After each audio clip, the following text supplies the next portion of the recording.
Hello everybody, hope you all are fine. Open your English reader book at page number 47. আমরা আজকে একটা নতুন poem পড়ব I wonder বা আমি অবাক হই বা আমি বিস্মিত হই। এখানে আমরা ফ্লাফি, সাপোজ, লাইটনিং, বিল্ড এই সমস্ত নতুন শব্দ শিখব। এগুলোর মানে আমরা পড়তেই জেনে নেব।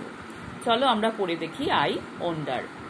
I wonder why the grass is green and why the wind is never seen. Who taught the birds to build a nest and told the trees to take rest? Oh, when the moon is not quite round, where can the missing bit be found? Who lights the stars when they blow out and makes the lightning flash about? কি বলছে দেখো, আমি বিস্মিত হই, অর্থাৎ কি দেখে সে বিস্মিত হয় সেগুলোই এই কবিতায় আমরা দেখেছি। সে প্রকৃতির বিভিন্ন জিনিস দেখে অবাক হচ্ছে যে সেগুলো কি করে হচ্ছে। দেখো কি বলছে, I wonder why the grass is green, বলছে কেন ঘাসগুলো সবুজই হয় সেটা দেখে আমি অবাক হই।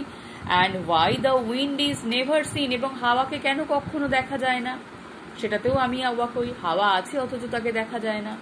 হু taught the birds to build a nest, বলছে পাখিদের কে বাসা বানাতে শিখিয়েছে, সেটাও অবাক হওয়ার মতোই ব্যাপার। পাখিগুলো কি সুন্দর করে বাসা বানায়, ওদের কে শেখায়? কেউ কি শিখিয়েছে? কেউ শেখায়নি। And told the trees to take rest, এবং গাছেদের কে বিশ্রাম নিতে শিখিয়েছে বা বলেছে, টোল্ড আছে এখানে, গাছেদের কে বিশ্রাম নিতে বলেছে। এগুলো সব দেখেই আমি অবাক হই। এরপর কি বলেছে, oh when the moon is not quite round, বলছে যে ও যখন চাঁদটা পুরোপুরি গোল হয় না। দেখো আমরা তো অনেক রকম চাঁদের আকৃতি দেখতে পাই, কখনো সরু ফালির মতো একটু একটু বাড়তে বাড়তে পুরো গোল হয়ে যায়, আবার কমতে কমতে সরু ফালির মতো হয়ে যায়। সেটাই বলছে যে চাঁদটা যখন পুরো গোল হয় না, তখন যদি এরকম একটা শেপের থাকে, where can the missing bite be found, তখন এই যে কাটা অংশটা, যে অংশটা নেই গোলে, সেটা কোথায় খুঁজে পাওয়া যাবে, সেটাতেও সে অবাক হয়। হু লাইটস দ্য স্টার্স, কে তারায় আলো দেয় বা আলো জ্বালে। হোয়েন দে ব্লো আউট, কখন তাদেরকে নিভিয়েও দেয়।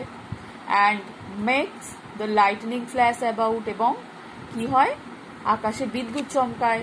অর্থাৎ প্রকৃতির মধ্যে যে জিনিসগুলো হয় সেগুলো কি করে হয় সেটাতেই আমি বিস্মিত হই। ঘাসগুলো কেন সবুজ, হাওয়া কি করে দেখতে পাওয়া যায় না কেন, পাখিদেরকে বাসা বানানো শেখায়, গাছেদেরকে রেস্ট নিতে শেখায়, চাঁদটা যখন গোল থাকে না তখন সেই টুকরোটা কোথায় যায়, আকাশে তারাগুলো কখনো জ্বলে কখনো নিভে যায়, সেগুলো কারা জ্বালায় কারা নেভায়, আবার কখনো আকাশে বিদ্যুৎ চমকায়, সেটাই বা কে করে। এই সব দেখেই আমি অবাক হই। এর পরের অংশটা আমরা পরের দিন পড়বো। এই পর্যন্ত তোমরা সুন্দর করে রিডিং পড়বে আর মানেগুলো শিখবে। সবাই ভালো থাকবে, বাই।